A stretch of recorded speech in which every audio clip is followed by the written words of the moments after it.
Hello and welcome to this special broadcast, a joint Delhi-Dhaka broadcast between Times Now and Ek Kator TV. I'm Padmaja Joshi. What is going to be Prime Minister Narendra Modi's focus when he makes his first trip to Bangladesh? Of course, he has a major achievement under his belt with the land boundary agreement. But what's going to be the next step? With us to discuss that in our Delhi studio is Veena Sikri, former Indian envoy to Bangladesh, and Times Now security analyst Maroof Raza. And let me also introduce to you from Ek Kator TV in Dhaka, in the Dhaka studios, we have Farzana Mithila. Mithila, it's over to you now. We hear that Dhaka is quite excited, getting ready to host the Indian Prime Minister.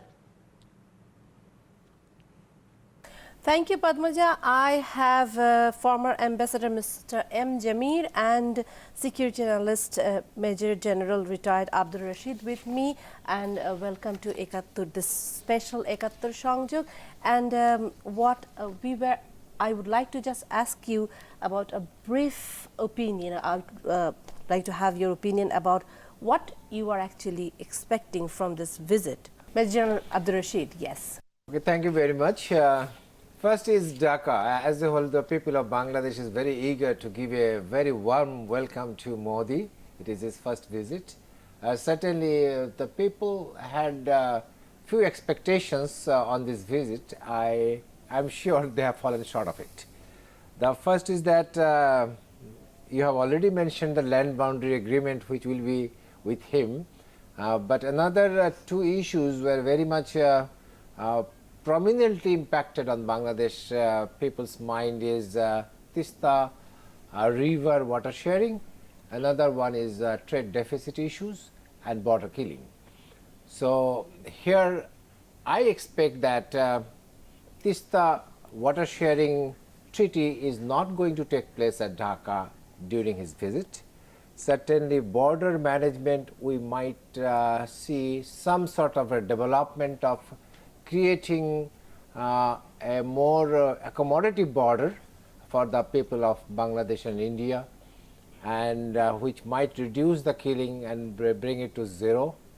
And trade deficit, that is the focus, that intensive connectivity network, that is a strategic plan that going to put in this area for the trade and commerce development.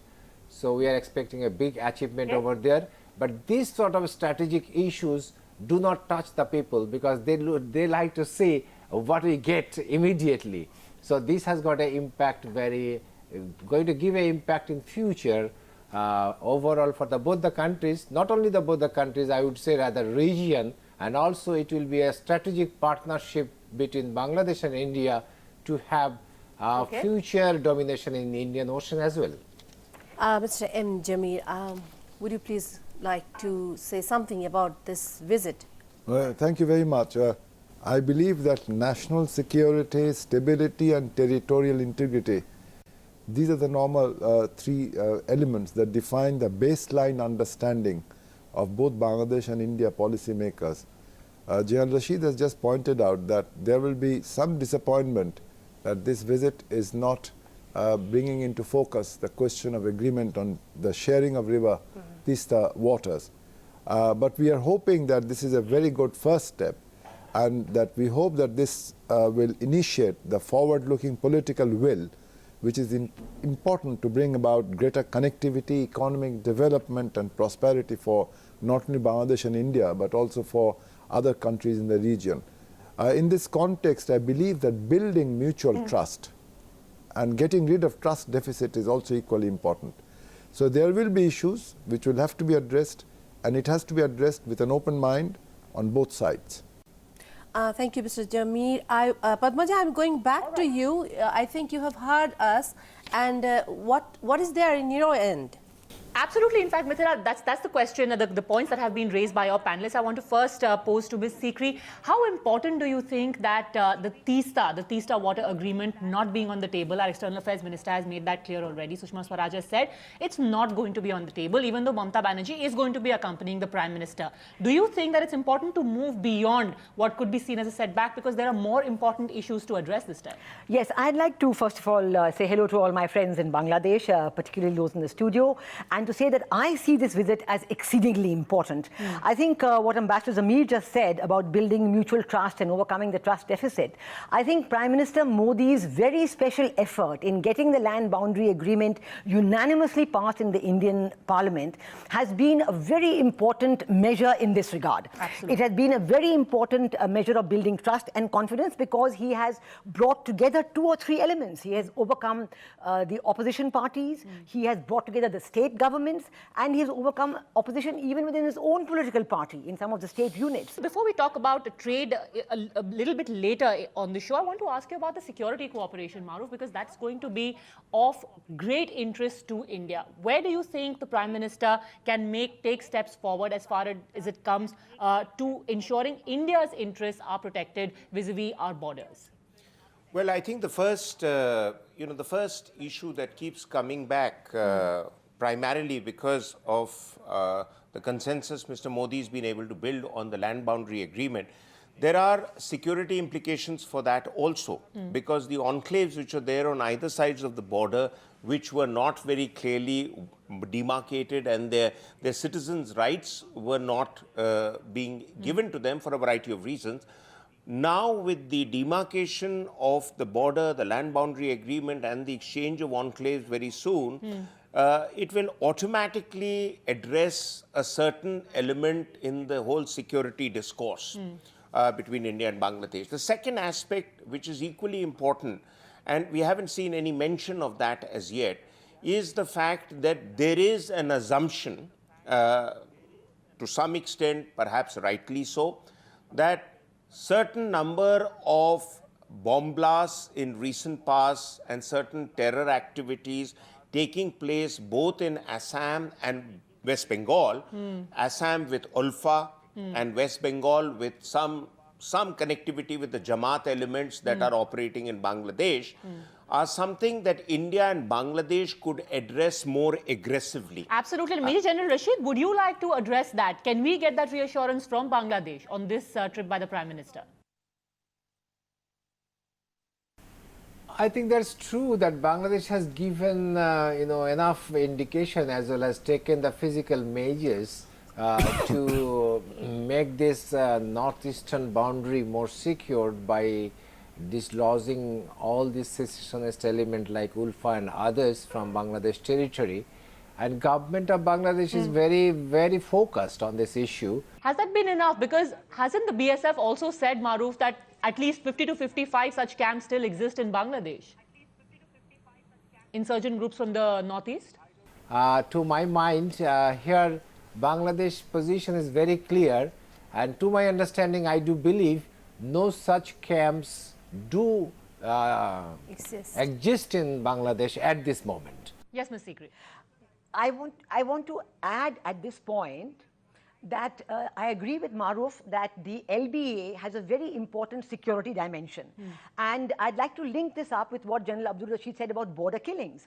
Because a lot of the illegal activity at the border is happening partly because some areas of it are not demarcated, because of enclaves and adverse possessions and so on. That element will now be out of the picture. But the second aspect why the border killings are happening, and this is perhaps the most important, is the illegal activity, the cattle smuggling from one side, the human trafficking from the other side. And I do hope very much that there will perhaps be an MOU on human trafficking between India and Bangladesh, so there's this aspect can be taken care of. As General Abdul Rashid would know, that India and Bangladesh have agreed that our BSF men do not carry lethal bullets now. So obviously the very fact of border killings will now go down. But our BSF people are now subject to attacks by these illegal elements, by cattle smugglers, or human traffickers. And so this too has to go down. We have to curb the illegal activity. This must be discussed. Bring the illegal trade as legal trade, and I hope the LBA will help in that. Padmaja, there's just a quick point I wish to make, and that is that I'm not for a moment saying that the government in Bangladesh is in cahoots with certain ISI and other related elements that have been reaching out to some sections of the people there. But that is something that they have been doing all over the world. They've been reaching out through Nepal also. They've been reaching out through Sri Lanka. I mean, these are reports that are coming in. But a more comprehensive approach to stemming the tide of anti-Indian sentiment and a formal government to government arrangement to do that would be a huge confidence builder. So therefore, as was recently written by an eminent Indian columnist, that whichever way you look at it, Bangladesh isn't Pakistan. And the Indian National Security Advisor has been on record to say that it is India's most important neighbor, and we are extremely sensitive to issues in Bangladesh, and how we can both work together should be the agenda of both governments and not opposing each other to get political brownie points. Absolutely. Mithila, and do you think that that really is the need of the hour? That you have this, we've got two strong governments in both the countries, and this is something that is achievable? No, thank you, Padmaja. But one thing I would actually like to address, Mr. M. Jamir, I think you would also mention that both the countries, they have agreed to not to use the lethal weapons long before. But do you think that India and Bangladesh, maybe both of the countries, or maybe India, are they very much firm to their commitment not to use the lethal weapons in the border? Mr. M. Jamir and Major General Abdul Rashid. Well, if I may add here, we have been hearing about the absence of the use of lethal weapons, but as far as we can see from the papers, people are still dying on a regular basis. They are being shot dead at the border. And if I may point out here that human trafficking is a word which is vastly abused rather than I'll not say even misused, I'll say abused in the context of Bangladesh-India situation. We have people who are going to the border. We have had problems because we had an enclave. We also had problems because of adverse possession. But as far as I can understand, what needs to be done is to improve the visa system. Because once you have a proper visa system, I know that when I was in Delhi, you mentioned that about 600,000 visas had been issued. But what we need is visa like it is done in Britain or in America or in Schengen or in the case of many other countries on a longer basis. If it is done for 3 years, multiple entry, then the number of visas comes down, then people can visit, then people can go for education, they can go for medical treatment and for various other reasons. Now the next point is, why shoot people with bullets? And why even rubber bullets? Because what can be done is there are people on the ground. They can be, if anyone is trying to cross, if you can see them in your rifle crosshair, go and arrest them, take them, intern them. India is facing a huge problem, for example, fake Indian currency coming through Bangladesh into India. So obviously they're couriers. It's not being manufactured in Bangladesh, but it's being couriered through Bangladesh.